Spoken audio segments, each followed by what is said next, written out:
संघर्ष ही सफलता की कुंजी है। आज हम लोग पढ़ेंगे डिफरेंशिएशन। उससे पहले हम आप सभी को गुरु पूर्णिमा के अवसर पर ढेर सारी बधाइयाँ देते हुए हम ये कामना करते हैं कि आप लोग मेहनत करें, सफल बने, ताकि आप अपने गुरु का नाम रोशन कर सकें। तो चलिए आज हम देखते हैं डिफरेंशिएशन। डिफरेंशिएशन का प्रयोग कहाँ पे होता है, ये लाया कहाँ से गया है, ये बना क्यों है, इसका अकाउंट में यूज क्यों है। तो सबसे पहले हम डिफरेंशिएशन में परिचय देखते हैं कि ये इसका अर्थ क्या है, ये डिफरेंशिएशन शब्द कहाँ से आया है। तो परिचय में देखते हैं।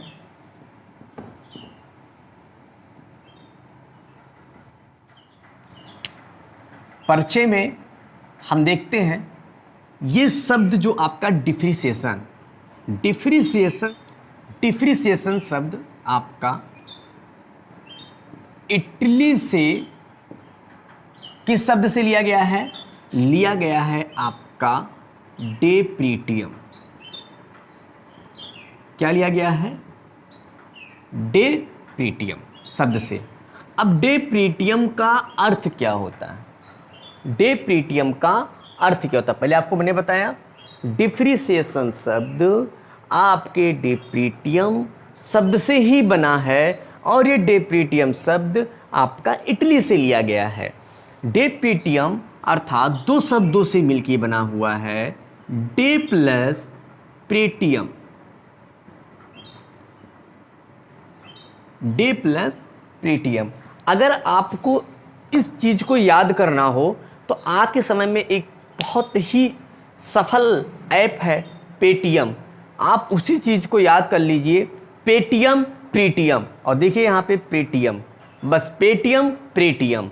और डे अर्थात नॉर्मल सा है, डे अर्थात दिन आपको याद रखना है, दिन पेटीएम, बस तो हो जाएगा क्या? Day Paytm. ठीक है, तो डे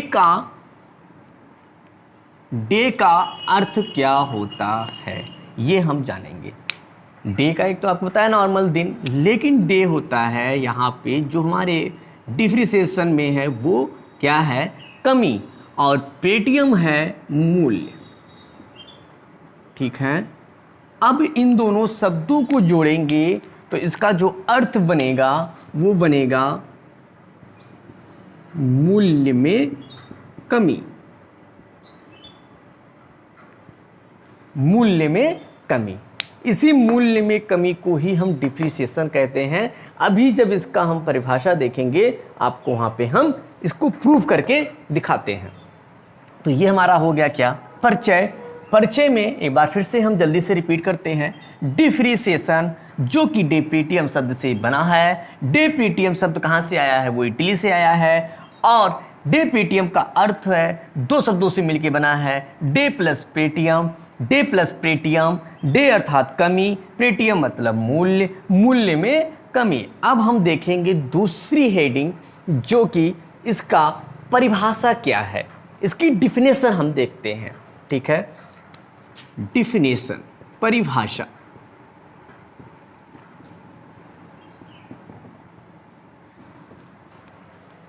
दुर्घटना आपको स्क्रीन पे लिखता हुआ दिखेगा। दुर्घटना अप्रचलन तथा समय व्यतीत होने से जो भी मूल्य में कमियां आती हैं वही हमारी डिफरेंशिएशन कहलाती है।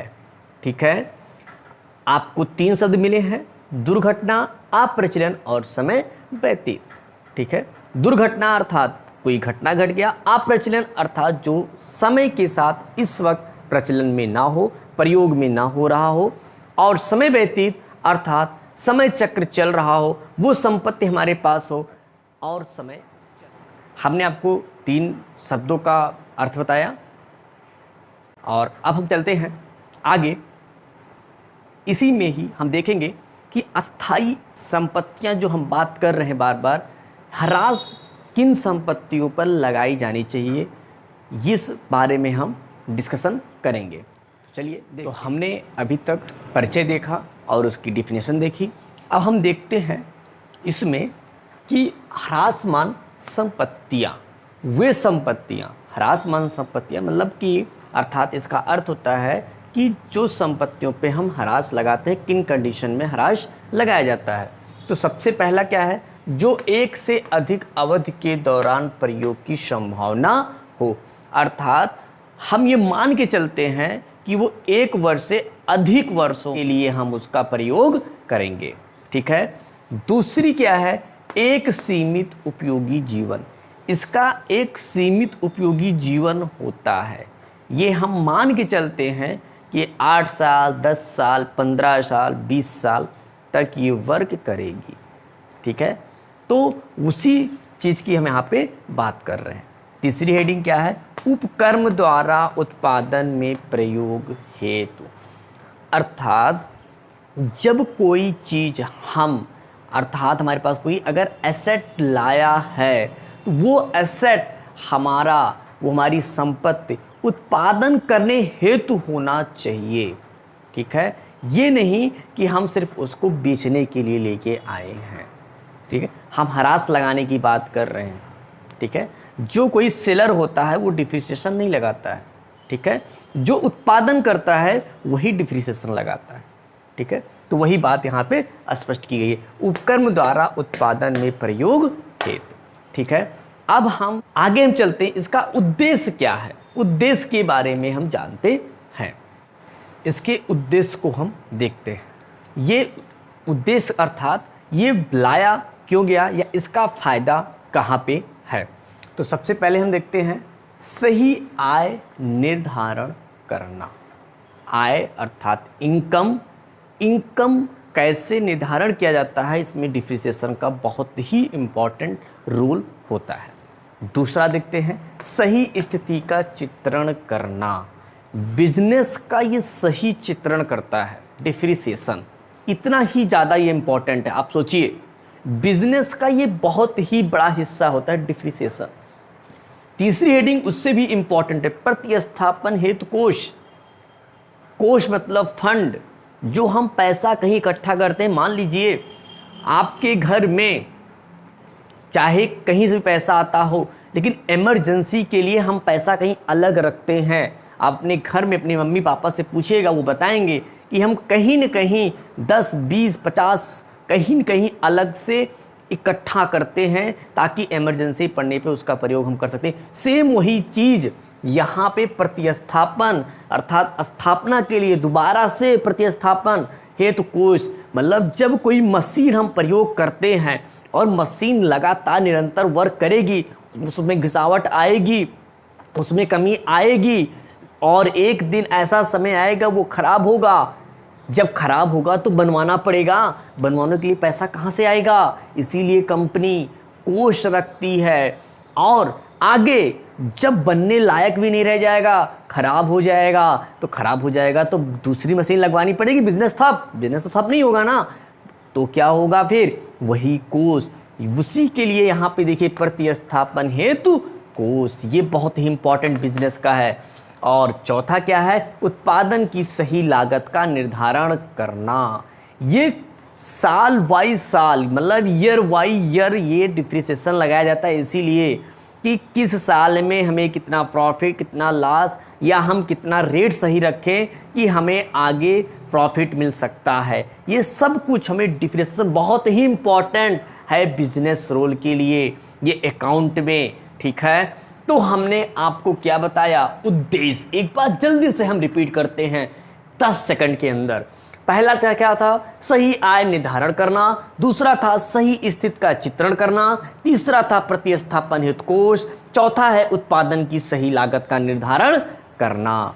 अब हम देखेंगे आज हम लोग अभी तक हमने क्या क्या पढ़ा, परिचय अर्थात डिप्रिसिएशन आया कहाँ से, दूसरा हमने उसकी डिफिनेशन देखी, और तीसरा हमने ह्रास क्यों लगाया जाता है, कहाँ लगाया जाता है, इस पर हमने चर्चा किया। और इसके फायदे क्या हैं, इसकी उद्देश्य क्या है, इसको हमने देखा। आप ऐसे ही वीडियो को देखते रहें, बस आपको वीडियो मेरा पूरा देखना होगा। वीडियो में कोई कमी रह जाती है या कोई चीज़ समझ में नहीं आता तो आप कमेंट करना ना भूलें, या आप हमारी संस्था के व्हाट्सएप नंबर पर आप मैसेज जरूर करें। ठीक है। अब हम देखते हैं आगे कि ये किन किन विधियों से हम ह्रास लगा सकते हैं। तो हम ह्रास की विधियों में देखते हैं, मुख्यतः हम हैं तो ये 7-8 प्रकार के, पर हम मुख्यतः 5 प्रकार के हम लोग पढ़ेंगे। तो उसमें सबसे पहला क्या है, तो इसमें ह्रास की विधियों में सबसे पहले हम देखते हैं अस्थाई विधि। इसी को हम बोलते हैं सरल रेखा विधि।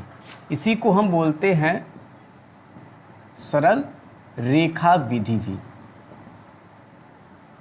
ठीक है, सरल रेखा विधि भी बोलते हैं। दूसरा है आपका क्रमागत ह्रास विधि, इसी को बोलते हैं ह्रासित विधि। और तीसरा आपका है वार्षिक वित्त विधि। चौथा आपका है ह्रास कोष विधि। पांचवा आपका है बीमा पॉलिसी विधि। इस पांच प्रकार से ठीक है, इस 5 प्रकार से हम आपको ह्रास निकालने का तरीका बताएंगे। यहाँ पे आपको हमें हमारे साथ बने रहना है बस। तो आज सबसे पहले हम जो शुरुआत करेंगे वो बेसिक आपका होगा अस्थाई विधि से। हम एक एक विधि से पहले उसको ह्रास निकालना सीखेंगे, उस पे हम 2-3 क्वेश्चन करेंगे, फिर हम दूसरी विधि पे आगे बढ़ेंगे, ठीक है। तो अब चलते हैं, सबसे पहले आज हम देखते हैं अस्थाई विधि क्या है। सबसे पहले हम देख रहे हैं क्या, अस्थाई विधि। अस्थाई विधि अर्थात सरल रेखा विधि, इसकी परिभाषा या इसका प्रयोग कैसे करते हैं, इसकी थ्योरी हम देखते हैं। इसकी थ्योरी है अस्थाई संपत्तियों के मूल लागत पर हम ह्रास निकालते हैं। वो ह्रास एक बार मूल लागत पर निकालने के बाद, या हम कह सकते हैं बार बार मूल लागत पर ही ह्रास निकाला जाता है। उसी ह्रास को हर वर्ष अवलिखित किया जाता है। यही हमारी क्या है, अस्थाई विधि या सरल रेखा विधि। इसी को एक नाम देते हैं क्योंकि मूल लागत पर ही हमेशा अस्थाई विधि में ही ह्रास निकाला जाता है, इसलिए इसको एक नाम और देते हैं मूल लागत विधि।